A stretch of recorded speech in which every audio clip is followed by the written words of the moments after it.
dan jaga kesehatan.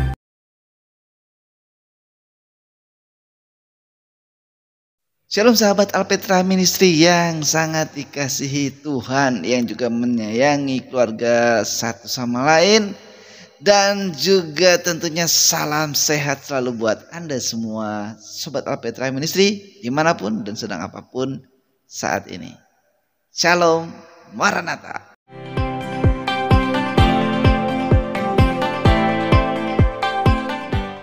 Saudara yang sedang Tuhan Yesus Kristus, mari kita mendasari renungan kita ini dalam acara Yuk Renungkan di Alpetra Ministry. Kita akan sama-sama membaca firman Tuhan, dan mungkin Anda yang sedang tidak ada di rumah atau tidak bisa membuka Alkitab, maka saya akan membacakannya sehingga Anda boleh terus mendengarkan firman Tuhan. Haleluya. Firman Tuhan yang akan saya bacakan kali ini dari Injil Yohanes pasal ke-7 ayat 37 sampai 40. Demikian firman Tuhan. Dan pada hari terakhir, yaitu pada puncak perayaan itu, Yesus berdiri dan berseru, "Barang siapa haus, baiklah ia datang kepadaku minum. Barang siapa percaya kepadaku, seperti yang dikatakan oleh kitab suci, dari dalam hatinya akan mengalir aliran-aliran air hidup." Yang dimaksudkannya ialah roh yang akan diterima oleh mereka yang percaya kepadanya, sebab roh itu belum datang karena Yesus belum dimuliakan. Beberapa orang di antara orang banyak yang mendengarkan perkataan-perkataan itu berkata, "Dia ini benar-benar nabi yang akan datang." Sungguh indah firman Tuhan yang baru saja kita baca dan dengarkan bersama. Oleh karena itu, yuk renungkan.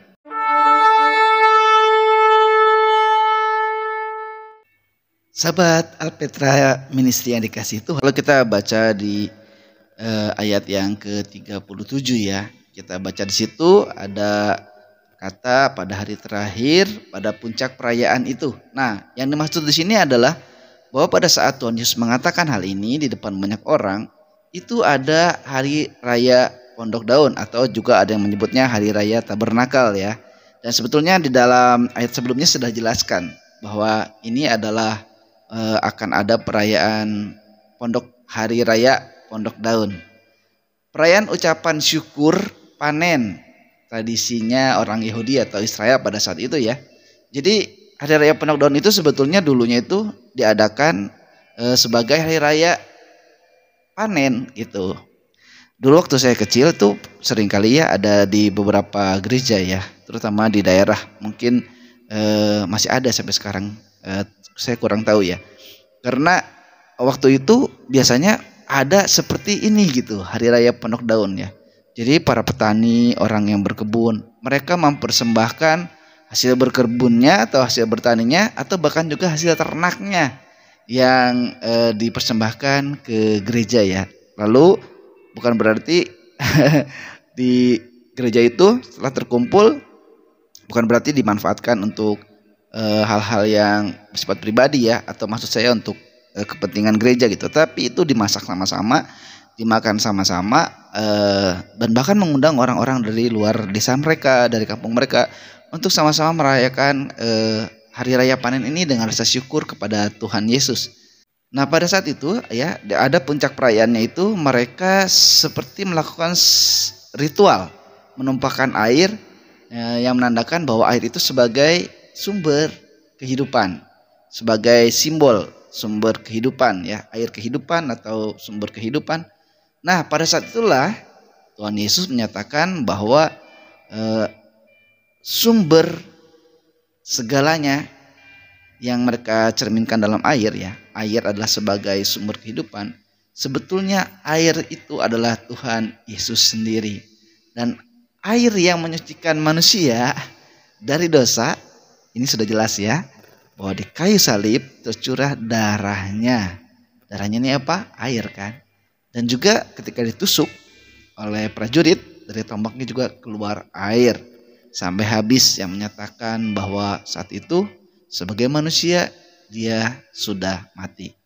Tetapi darah Tuhan Yesus yang tercurah itu menyucikan dan memberi kehidupan bagi manusia, membersihkan manusia dari dosa. Salam cinta Tuhan, sayangi keluarga dan jaga kesehatan. Jawab Yesus kepadanya, kasihilah Tuhan Allahmu dengan segenap hatimu dan dengan segenap jiwamu dan dengan segenap akal budimu. Itulah hukum yang terutama dan yang pertama. Dan hukum yang kedua yang sama dengan itu ialah kasihilah sesamamu manusia seperti dirimu sendiri.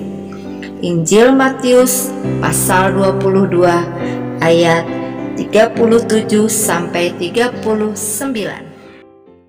Oleh karena itu, di ayat yang selanjutnya dijelaskan ya, yang dimaksudkan adanya air dan dalam hatinya akan mengalir aliran air hidup, itu adalah roh yang akan diterima oleh mereka yang percaya kepada Tuhan. Sebab roh itu belum datang karena Yesus belum dimuliakan. Karena Tuhan Yesus berjanji ketika Tuhan Yesus dimuliakan naik ke surga. Tapi ini bukan berarti Tuhan Yesus selama di dunia sebagai 100% manusia, 100% Allah, dia tidak mulia ya. Tuhan Yesus adalah Tuhan, dia adalah Allah yang mulia. Hanya kita bisa melihat peristiwa ketika Tuhan Yesus bangkit dan bahwa dia menyatakan dirinya adalah Allah, dia Tuhan. Ketika ada yang menyentuhnya, salah seorang muridnya, dia katakan, jangan sentuh aku karena aku mulia. Nah, jadi ini hanya sebagai tanda bahwa kemuliaan Tuhan Yesus itu senantiasa kita puji, kita sembah, kita memuliakan dia. Dengan apa? Dengan roh yang sudah diberikan kepada kita, yaitu roh kebenaran, roh kudus yang diberikan kepada setiap orang yang percaya kepada Tuhan Yesus Kristus. Dan dalam dirinya akan selalu mengalir aliran air hidup.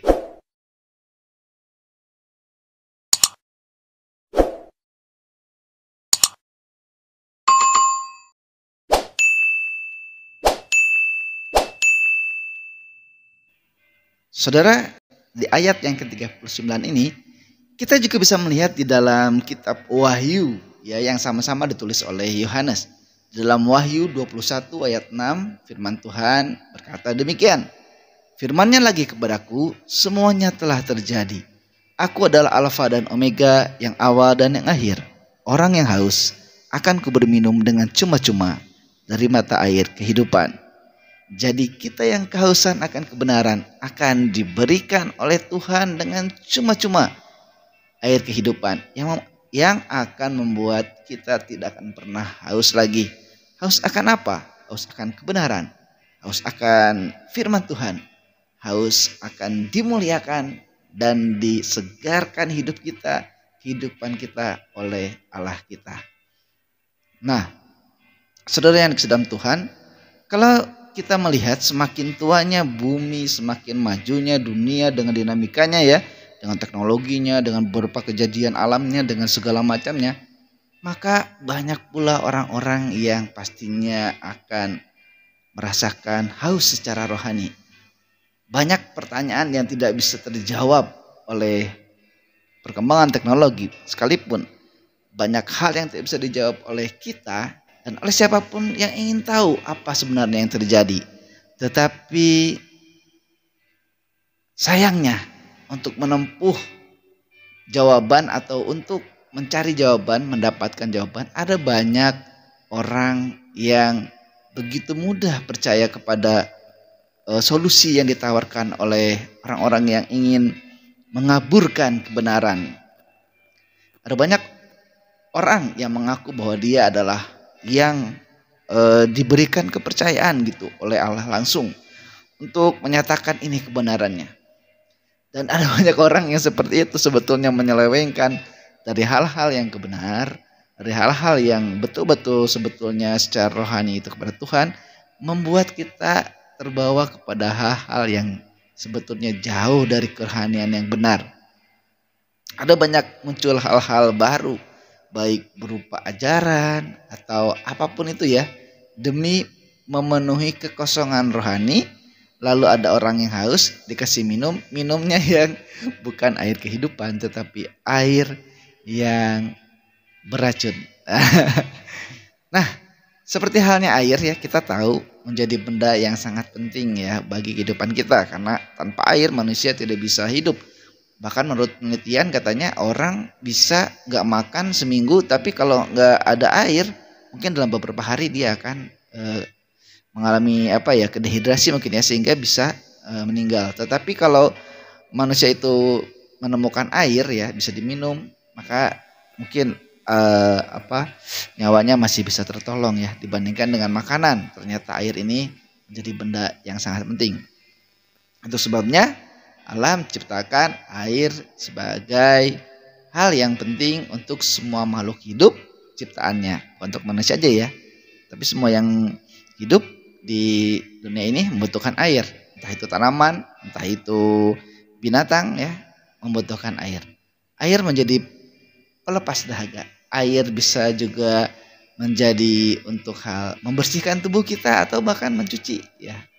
Air juga bisa kita pakai untuk hal-hal yang lebih baik gitu untuk kehidupan.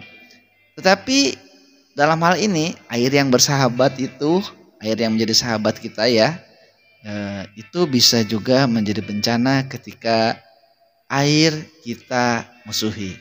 Nah, kok bisa air bisa jadi musuh? Bisa. Dan itu sejak zaman dahulu ya, air itu terus menyisakan kisah ya. Apa maksudnya air menjadi musuh? Kalau air menjadi musuh itu ketika air datang seperti air bah misalnya. Atau juga misalnya ada air yang kotor. Ya itu semua penyebabnya juga ya kita sendiri ya. Makanya kita bersahabat dengan air, menjaga dia tetap bersih dan bisa dipakai. Tapi ya manusia begitu ya, sering memanfaatkan dengan hal yang tidak baik sehingga akhirnya jadi musuh buat kita. Karena mungkin air itu beracun, air itu bisa jadi banjir, air itu bisa menjadi tsunami bahkan ya. Nah, karena ada unsur juga dari kita sebagai manusia yang tidak bersyukur atas air yang sudah diberikan sebagai sumber kehidupan. Sahabat Alpetras, jadi saya teringat di dalam Yesaya pasal 41 ayat 17 ya. Dalam Yesaya 41 ayat 17 itu dikatakan orang-orang sengsara dan orang-orang miskin sedang mencari air, tapi nggak ada. Lidah mereka kering kehausan. Tetapi aku, Tuhan, akan menjawab mereka, dan sebagai Allah orang Israel, aku tidak akan meninggalkan mereka. Nah, jadi sahabat Alpetra, banyak orang yang sedang mencari air, tapi nggak ada. Mereka kehausan.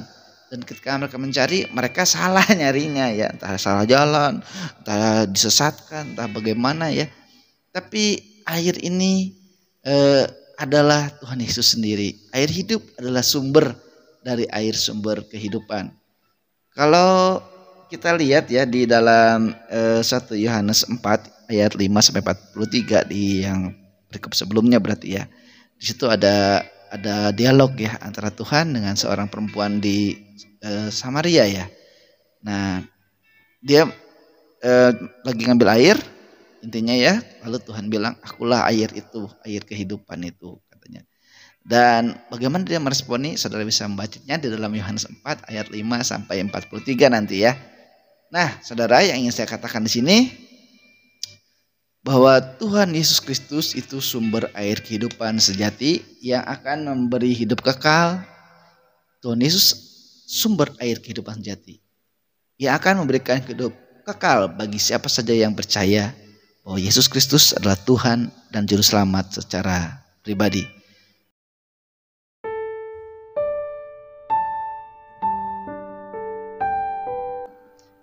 Inilah Dia yang telah datang dengan air dan darah, yaitu Yesus Kristus. Bukan saja dengan air, tetapi dengan air dan dengan darah. Dan Rohlah yang beri kesaksian, karena Roh adalah kebenaran.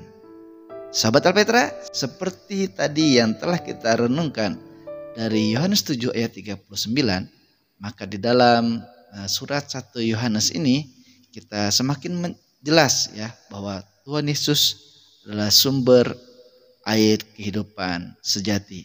Nah, sahabat Alpetra, bagi Anda yang sedang haus dan mencari kebenaran, Anda ingin diselamatkan dari dosa Anda ingin hidup kekal di surga nanti, jangan ragu, buka hatimu, minta ampun sama Tuhan Yesus Kristus dengan sungguh-sungguh, meninggalkan dosa dan memulai hidupmu yang baru. Katakan, Tuhan Yesus, aku mengakui dosaku, ampuni dosaku, dan aku menerima Tuhan Yesus sebagai Tuhan dan Juru Selamat pribadiku. Saudara, nikmati air kehidupan yang akan terus mengalir dalam kehidupan Anda dan bahkan bisa menjadi berkat bagi orang-orang di sekitar Anda. Selamat menikmati aliran air hidup. Sampai di sini dulu. Shalom Maranatha. Tuhan Yesus memberkati.